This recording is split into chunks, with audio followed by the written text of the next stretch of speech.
экөөбүздүн сөзүбүздүн бардыгында бул бейөкмөт уюмдар деген жөнүндө сөз болуп атат да. Ошолордун ичинде баары эле бүгүнкү күндө ким десе НПО деген мындай нерсе түшүнүк болуп калды да.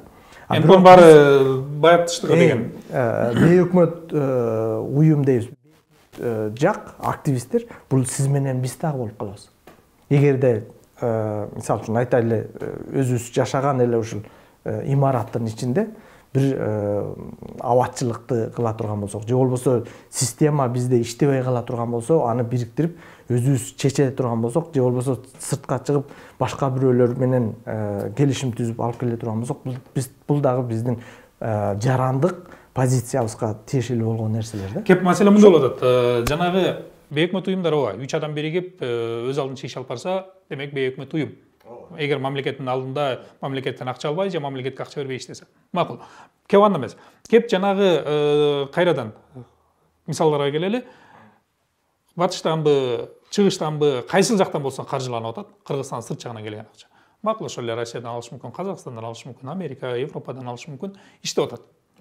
Иштеп атат дагы биздин салт санаага, маданий көз карашыбызга түп келбеген айрым бир баалуулуктарды, же болбосо идеяларды таратып атат. Эгерде биз кыргыздар өзүбүздүн бир калайбыз моюнга алышыбыз керек, салттык жана диний көз карашыбыз бар. Маданиятыбыз, кыргыздын өзүнүн маданиятı бар. Эми ушул маданияттын мисалы биз барып алып, ошол Европанын кайсы бир мамлекетине, Германияга, Францияга барып таңууласак айтат да, кечирип койгула, биздин өзүбүздүн маданиятыбыз бар.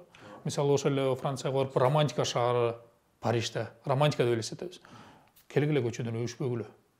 Биз барып айтсак, айтат да, кечирип кой, биз 200 жылдан берки маданиятыбыз. Силер өзүңөрдүн бул маданияттарыңар баргыладагы тоолордун арасында өзүңөр аткара берле. Ошол сыяктуу эле бизде көз караш ушул болуп атат да.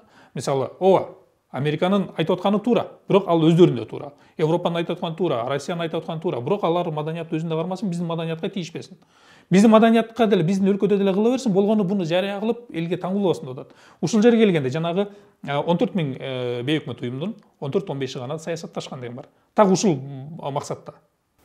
Ошону мен жана айтпадымбы, тиги контролдоп, анан регуляция кыла турган ар кандай механизмдер бар да. Мисалы үчүн, эгерде тыйын жагынан келе турган болсок, каржылар келгенде ошол банктар аркылуу өтөт. Аны карап турган финансылык полиция дегендер бар. Ошолор канчалык деңгээлде берилген контракт түзүлөт да. Ошол контракттын көчүрмөсү аркылуу регистрация жасалынат да. Ошолор канчалык деңгээлде ылайыктуу эмес көзөмөлдөөчү башка органдар болуш керек да. Эгерде ошол органдар келишпей кала турган болсо, аны алып бара турган сот бийлиги бар да. Ошолор аркылуу келе турган болсо, анда ачык айкын болуп калмак да. Бирок ошол эле мезгилде экинчи сиздин айткан нерседе мен сөздүн башында айтып кетпедимби? Тиги бирөөнөн зыян тартып калбайбы экен? Конфликт сезимталдуулук деп коелу. Конфликттерге сезимталдуулук.